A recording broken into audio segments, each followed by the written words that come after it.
The grand chamber of the Galactic Council glittered with light that bounced off crystal walls and high ceilings. 27 alien leaders sat in a half-circle on raised platforms, looking down at the 3 humans who stood waiting for their decision. Each council member was different. Some had scales, others had too many eyes, and a few didn't even have solid bodies. Admiral Ju Park stood tall in her blue uniform. The silver stars on her shoulders caught the light. Next to her were Dr. Sujin Yoon, Earth's top scientist, and diplomat Junho Kim. They had spent 6 months presenting humanity's case to join the Council. "The Council has reached its decision," announced the chairperson, a tall being with golden skin that seemed to flow like water. Its voice echoed through the chamber. "After careful review of your species' history and potential, we have found humanity to be unsuitable for membership." Junho stepped forward. "May we ask on what grounds?" "We have met all the technical requirements." The chairperson's eyes narrowed. "Your species adapts too quickly. You solve problems in unexpected ways. Your history shows aggression when cornered. These traits make you unpredictable.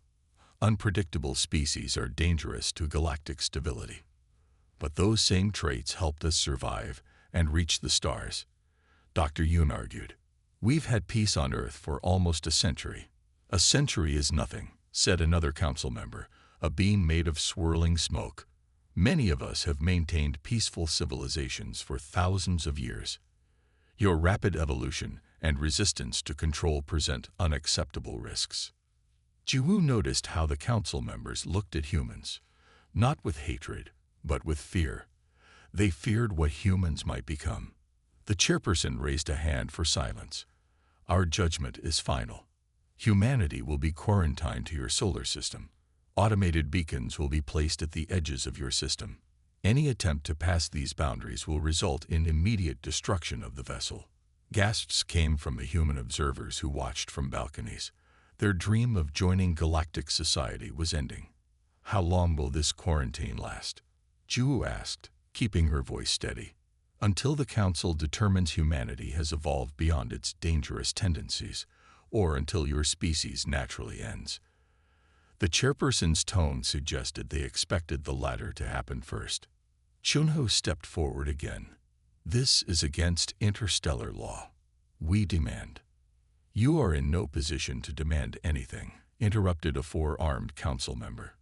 "Be grateful we allow you to keep the technology you've already gained."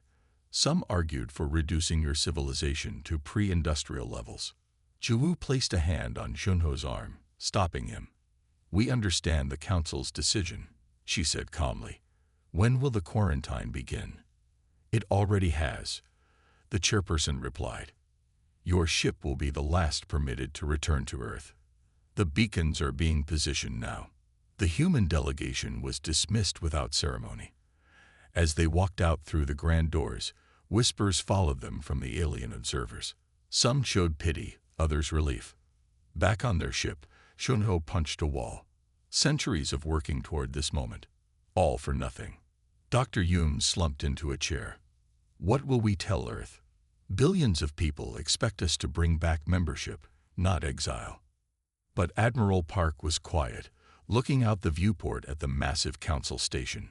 She watched alien ships coming and going freely, while humanity would be caged. "Admiral," Dr. Yoon asked, "what are you thinking?" Jiwoo turned, her face calm but her eyes sharp. "I'm thinking the council made a mistake." "Of course they did," Junho snapped. "They're afraid of us for no reason." "No," Jiwoo said. "Their mistake wasn't judging us too harshly. Their mistake was leaving us with our knowledge and technology." She walked to the ship's main console and brought up star charts. "They think they've locked us in a cage, but they've actually given us time and space." "Time and space for what?" Dr. Yoon asked. "To build something better than their council. To prove them wrong." Jiwoo traced the edge of the solar system on the display. "They give us a boundary and expect us to spend centuries trying to break through it. But we won't. We'll go deeper instead."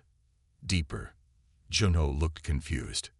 "Inward," Jiwoo explained.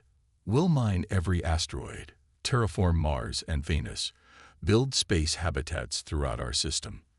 We'll advance our technology beyond what the Council can imagine." Dr. Hume's eyes widened with understanding. "And when we do break out, we'll be too strong to stop," Jiwoo finished. "They fear our adaptability. They haven't seen anything yet." As their ship turned toward Earth for the journey home, Jiwoo made notes for her report. The Council saw exile as punishment. Jiwoo saw it as opportunity. Humanity worked best when challenged, when backed into a corner. The Council had just backed humanity into the largest corner possible, and in doing so, they had sealed their own fate. One day, the Council would face not the humans they had judged today, but an empire born of necessity and determination. Jiwoo smiled as stars streaked past the viewport. The Council had made their judgment. Soon enough, humanity would make theirs. Dr. Hyun Kim wiped sweat from his forehead as he worked in the hidden laboratory beneath Ganymede's icy surface. The room hummed with energy from the experimental quantum drive. 50 years had passed since the Council's judgment, and humanity had used every minute wisely. "Dr. Kim, the test results are ready," said Minji Lee, his young assistant. Her eyes were bright with excitement. Hyun looked up from his workbench, where delicate crystal arrays caught the light. These crystals were the heart of his newest invention, quantum communicators that could send messages instantly across any distance without detection. "Show me," he said, following her to the main screen. The data scrolled before them.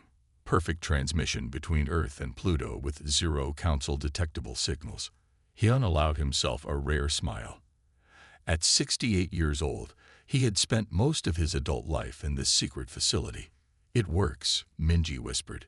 "We can talk to anyone in the system without the Council knowing." "And soon," Hyun said, "we'll talk to people beyond the system."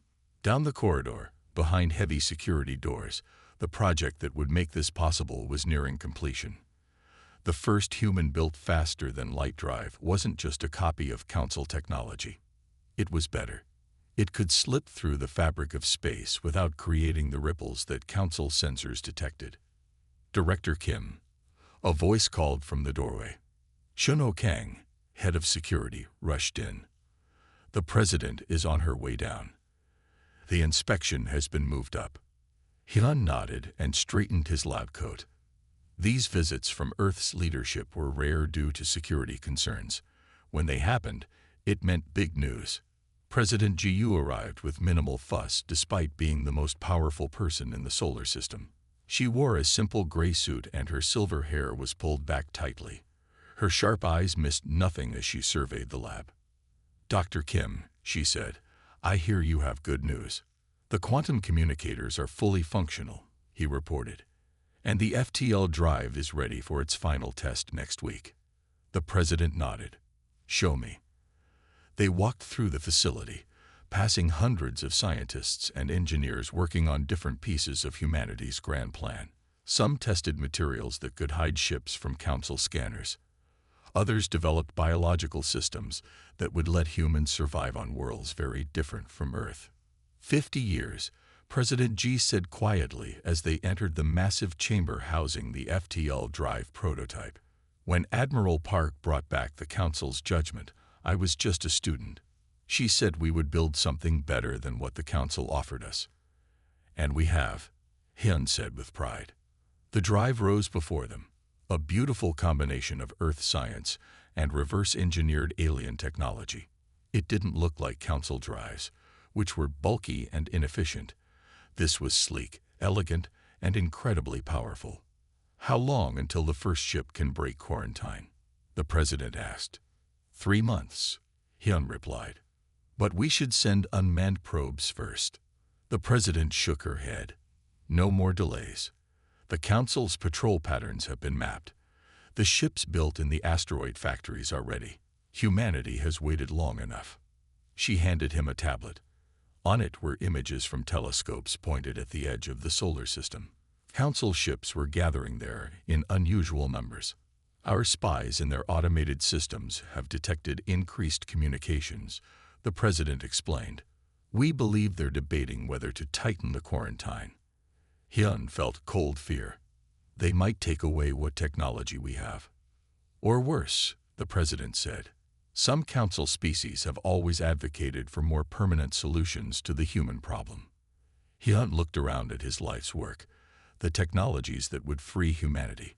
All of it could be lost if the council decided to act. Then we must move faster, he said. That night, Hyun didn't sleep. He worked alongside his team, making final adjustments to the drive. In other facilities across the solar system, humans worked with similar urgency. On Mars, pilots trained in simulators for ships not yet revealed to the public. In the belt, automated factories accelerated production of vessels designed to carry humanity to the stars. 2 weeks later, Hyun stood in the control room as the first test of the completed drive began. The small probe containing the FTL engine moved to the edge of Ganymede's orbit. All systems ready, reported Minji from her station. Council monitoring beacons are active but currently focused on the Europa sector. Hyun took a deep breath. This moment would change everything. If it worked, humanity would soon slip past its jailers. If it failed, the Council might detect the attempt and respond with force. Activate the drive, he ordered. The room fell silent as everyone watched the main screen. The probe seemed to blur for a moment, then simply vanished. No flash, no energy spike, nothing that would trigger Council alarms. They waited, tense minutes passing like hours. Then Minji gasped. Signal received. The probe has reached the target point beyond Pluto. It's past the quarantine line. Cheers erupted around the room. People hugged and some cried with joy. Hyun remained still, watching the data stream in. The probe had passed through the Council's detection grid without triggering a single alarm. The path to freedom was open. 3 months later, Hyun stood in the departure bay of Ganymede Station. Before him was the horizon, the first manned ship equipped with his FTL drive. Its captain, Do-hyun Park, grandson of Admiral Joo Park, saluted him. "We'll make good use of your gifts, Doctor," Captain Park said. Hyun placed a small crystal in the young captain's hand, the first quantum communicator. "When you find a suitable world, let us know." The silent years were ending. Humanity was about to take its first step into a much larger universe, and the Council would never see them coming. Commander Ta Li stood on the bridge of the UES Pathfinder, watching stars streak by outside the viewports. The massive colony ship carried 5,000 people in sleek pods, farmers, engineers, doctors, teachers, and soldiers. They had volunteered to leave everything behind and build a new home beyond the reach of the Galactic Council. "Status report," Tai ordered, his voice steady despite the weight of responsibility on his shoulders. "All systems normal, Commander," replied Navigator Sukuri. "The phase shift drive is working perfectly. Council sensors haven't detected us." Ta nodded. Scout ships had spent 3 years mapping safe routes through space, finding gaps in the Council's detection grid. The Pathfinder was following their carefully plotted course to a planet they had named Novaterra, New Earth. "Time to arrival?" Tai asked. 6 hours, Commander." Ta looked around the bridge at his crew. They were the best humanity had to offer, chosen from millions of volunteers. Everyone understood what was at stake. If they failed, the Council might tighten the quarantine or worse. "I'll check on the colonists," Ta said, leaving the bridge. He walked through quiet corridors to the vast chamber, where sleep pods filled the space. Each pod held a person who had said goodbye to Earth, possibly forever. Ta stopped by one pod containing a small family, Jun and Mina Park, and their 6-year-old daughter Hana. They would wake up to a new world. The ship's doctor, Yun Choi, approached him. "All colonists are stable," she reported. "We can begin wake-up procedures once we reach orbit." "Good," Ta said. "And the seeds and embryos?" "All viable. We'll be able to start crops and livestock immediately." 6 hours later, the Pathfinder dropped out of FTL speed near Novaterra. The planet grew larger in the view screens. Blue oceans, green and brown land masses, white clouds. It looked remarkably like Earth. But they weren't alone. "Commander," called out Sensor Officer Jun Kang, "I'm detecting an artificial structure on the second moon." Tay's heart raced. The scout ships hadn't reported any Council presence here. "Scan it. Is it Council technology?" After tense minutes, Jun shook his head. "No, it's different. And it's very old. Possibly thousands of years." Tay made a difficult decision. Wake the security team. "I'm taking a shuttle to investigate." 2 hours later, Tay's shuttle approached the moon. The structure became visible, a domed building half buried in the lunar surface. It clearly wasn't natural. "No energy signatures," reported Security Chief Min Park. "Whatever it is, it's not active." They landed nearby and walked to the structure in their spacesuits. The airlock was simple to figure out, and inside they found breathable air.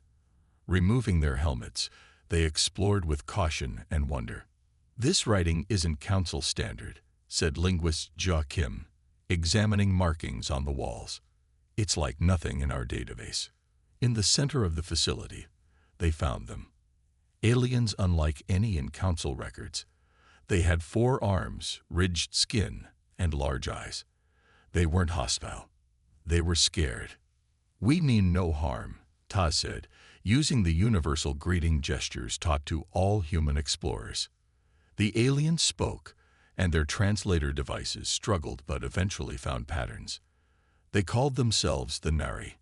They had hidden here for generations, refugees from Council expansion into their home system. "Council took our worlds," said their leader, who called himself Vesh. "Said our kind too different, too strange for galaxy.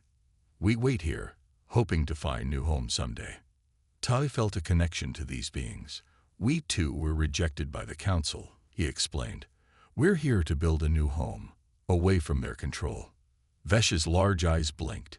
"You would share world with Nari?" Ta didn't hesitate.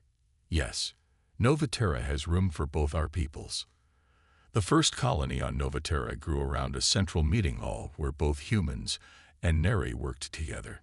The humans brought farming techniques and advanced technology. The Nari shared knowledge of plants and animals on Novaterra that were safe to eat and use. 6 months after landing, Ta stood on a hill overlooking the main settlement. Fields of earth crops grew alongside native plants. Children from both species played together, learning each other's languages and customs. Jia Kim joined him, smiling. "The Nari have shared something interesting," she said. "They know of other species hiding from the Council, some with technology, others with unique abilities." "Can we contact them?" Tai asked. "The Nari say they've been afraid to reach out, but with our ships and phase shift technology, we could find them. Build alliances." Tai watched a human child helping a young Nari climb a tree. "The Council feared our adaptability," he said. "They never considered we might adapt by working with others instead of conquering them." In his quarters that night, Ta sent a quantum message back to Earth, encrypted so only human receivers could understand it. "Novaterra colony established successfully. We have made first contact with the Nari, refugees from Council expansion. They are peaceful, and we are building a joint settlement. The Nari know of other species hiding from Council control. Request permission to make contact with these potential allies." The reply came within minutes, despite the vast distance.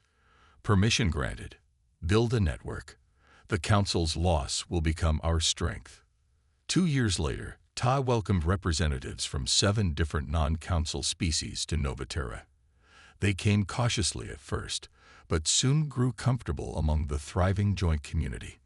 "For too long, we hid alone," Ta said at the gathering. "The Council called us unfit to join their community. So we will build our own community, based not on fear of differences, but on celebrating them." As the representatives talked, shared meals, and began to form bonds, Ta thought about the irony.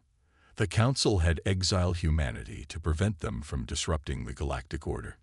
Instead, they had freed humans to create something new, an alliance of the overlooked and rejected that might someday rival the Council itself. And it had all begun with the simple decision to share rather than conquer, to listen rather than command. The exodus from Earth had led not just to a new home, but to a new way of thinking about humanity's place among the stars. Jin Kang stepped onto the trading floor of Nexus Station, the hidden heart of the Shadow Empire. The massive space buzzed with activity as humans mingled with 12 other species. Holographic displays showed ship movements across 37 worlds. 100 years had passed since humanity's exile, and they had not wasted a single day. Jin wore the simple gray uniform of the diplomatic corps, but the respect she received was clear as people moved aside to let her pass.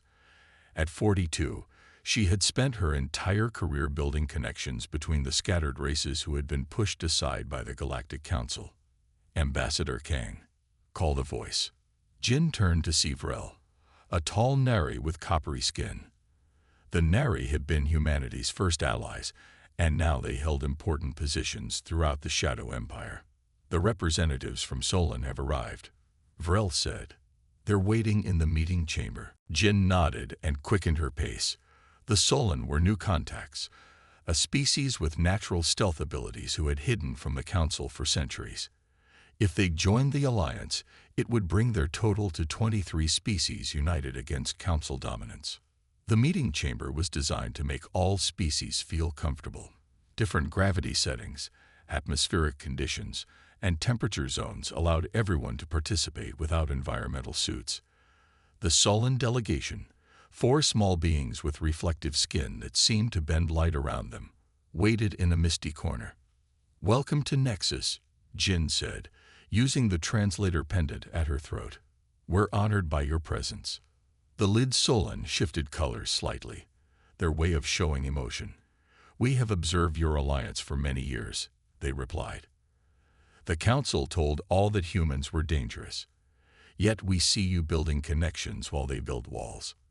"The Council fears difference," Jin said. "We celebrate it." She gestured to the observation window. Outside, the rings of an ice giant glowed in the light of a distant sun. This entire system was hidden by advanced cloaking technology, developed by human scientists working with Nari engineers and Belleran mathematicians. "The Shadow Empire isn't really an empire," Jin explained. "Each world governs itself. Some are democracies like Earth. Others have councils or even benevolent monarchies. We don't force our ways on each other. Yet you stand together against the Council," the Solon observed. "We do," Jin confirmed. "Because the Council doesn't just reject, it takes. They've stripped resources from dozens of worlds, pushed native species to near extinction, all while claiming to preserve galactic harmony." The meeting continued for hours as Jin shared the Alliance's history and structure. When it ended, the Solon agreed to join, bringing their unique skills and 3 hidden worlds to the Alliance. Later that evening, Jin visited the research district where the latest Shadow Empire technologies were being developed. Her brother, Dr. Han Kang, met her at the entrance to his laboratory. "Come see what we've created," Han said, excitement evident in his voice. Unlike his diplomatic sister, Han was focused entirely on pushing the boundaries of science. Inside the lab, a team of human, Nari, and Belleran scientists worked around something covered by a protective field. When Han deactivated the field, Jin gasped. "Is that?" "A thinking ship," Han confirmed proudly. "The hull is partly grown, partly built, with neural pathways throughout. It can repair itself and adapt to different space conditions." Jin walked around the small prototype. It looked almost alive, its surface shifting slightly like breathing. "The Council would call this an abomination," she said quietly. "The Council calls anything they don't understand an abomination," Han replied. "This ship can travel through areas they consider impossible, and it needs no crew. It's the crew. How soon until it's ready?" 3 months for testing. Within a year, we could have a fleet of them. Jin thought about what this meant. The Shadow Empire had stayed hidden because discovery by the Council would mean war. But each year, the technological gap between them grew wider. Council ships were essentially the same as they had been a century ago. The Shadow Empire's technology was almost unrecognizable compared to when they began. The next morning, Jin attended the Council of Worlds, where representatives from all 37 human colonies and 23 allied species met in a vast chamber. The meeting wasn't in person. Quantum communication allowed real-time participation from across the galaxy. Supreme Coordinator Minyu, a descendant of the first Mars colonists, opened the session. Today we face a crucial decision. Our scouts have detected increased Council activity near the Theta sector. They may have detected traces of Alliance activity. The chamber grew tense. Discovery had always been their greatest fear. We have 3 options, Minna continued. First, we can abandon the Theta colonies and pull back deeper into hidden space. Second, we can increase our stealth measures and hope they don't find us. Or third, she paused, looking directly at Jin. Third, we can reveal ourselves, not in weakness, but in strength. Heated debate erupted across the chamber. Some feared Council retaliation. Others argued that hiding was becoming impractical as the Alliance grew. Jin rose to speak.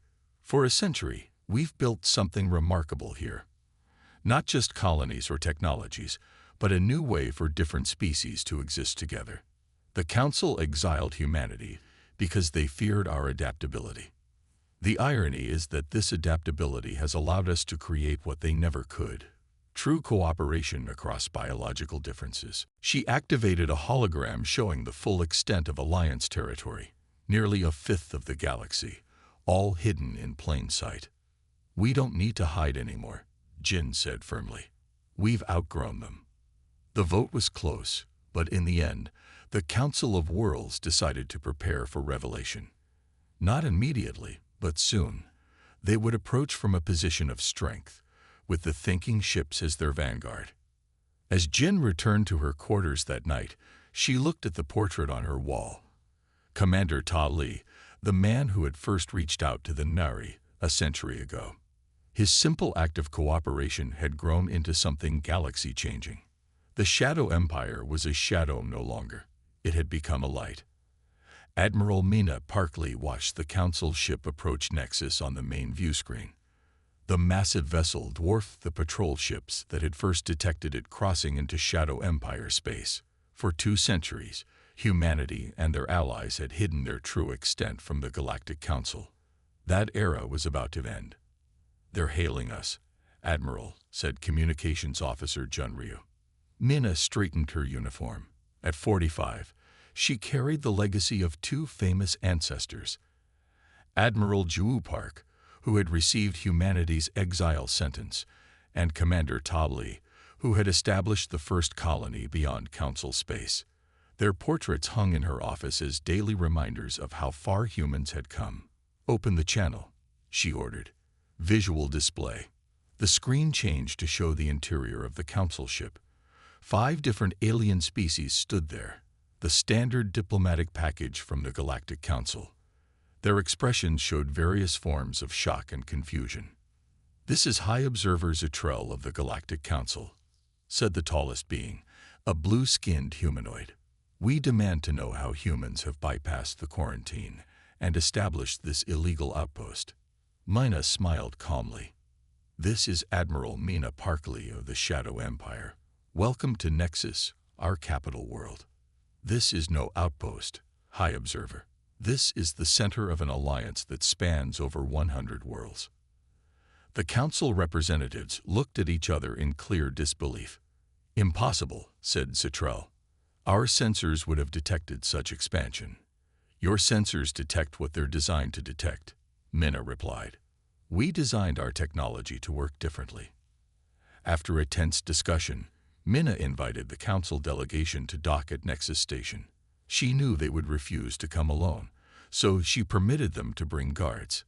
It didn't matter. Nothing they could bring would threaten the Shadow Empire now.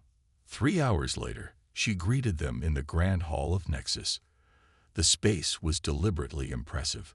A vast chamber with a transparent ceiling showing the stars above, walls lined with the flags of all member worlds, and representatives of 15 different species going about their business. The council delegation moved through the hall with obvious unease. Their guards kept hands near weapons, eyes darting around nervously. "This station is over 30 kilometers in diameter," Minna explained as she led them to the observation deck. "It houses 3 million permanent residents from 27 different species." 27, echoed one of the delegation, a small insectoid being. "The Council only recognizes 29 spacefaring species in total." "The Council," Minna said carefully, "has much to learn about the true diversity of our galaxy." She brought them to a window overlooking the shipyards. Vessels of all sizes moved in careful patterns, from personal shuttles to massive colony ships. But most impressive were the bioships, the living vessels that had become the pride of Shadow Empire technology. Their organic hulls shifted colors as they moved, no two exactly alike.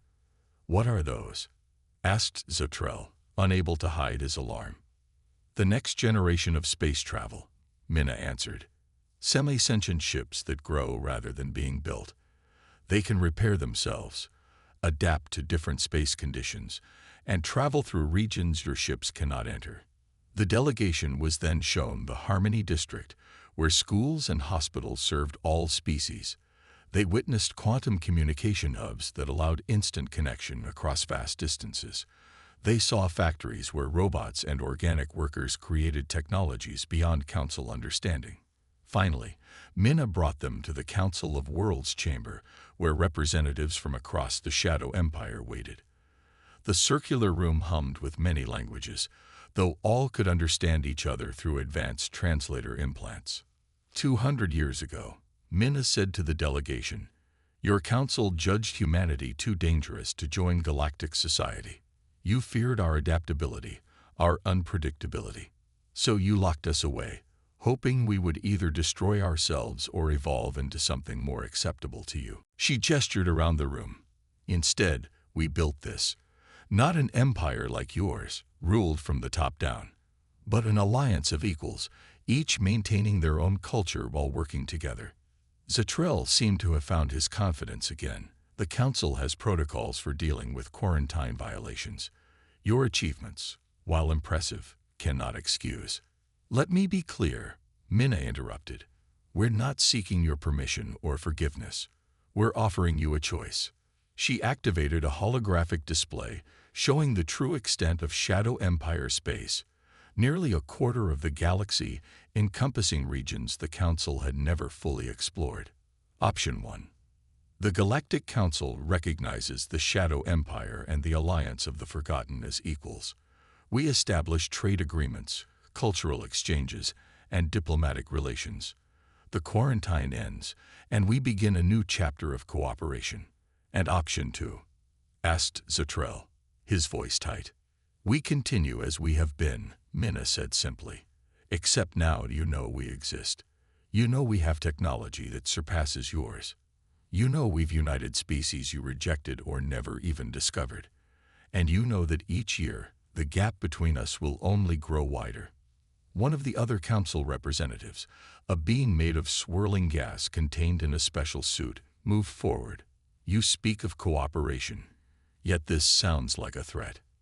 "Not a threat," said Minna. "A reality. For 2 centuries, we've built a civilization based on principles your council rejected. We've proven that different species can work together without rigid hierarchies. We've created technologies by combining diverse perspectives rather than forcing conformity." She looked directly at Zotrell. "The irony is that by exiling us, you created exactly what you feared, a human-influenced civilization too powerful to control. But we're offering you something better than control. We're offering partnership." The delegation requested time to consult with the full Galactic Council. Minna granted them 3 days and provided them with full access to Nexus Station under escort. She knew what they would see, not a military threat, but a thriving multi-species society that worked despite its differences, or perhaps because of them. When they departed for their council headquarters, Zotrell surprised Minna with a question. "Your ancestors, would they have imagined this outcome when they received our judgment?" Mena smiled. Admiral Park hoped for it. Commander Lee worked for it. And now we've achieved it. She looked out at the stars. The exile you meant as punishment became our greatest opportunity. As the council ship disappeared into FTL, Mena returned to her office and looked at the portraits of her ancestors. Humanity had been judged unfit for the Galactic Council's version of civilization. In response, they had built something better.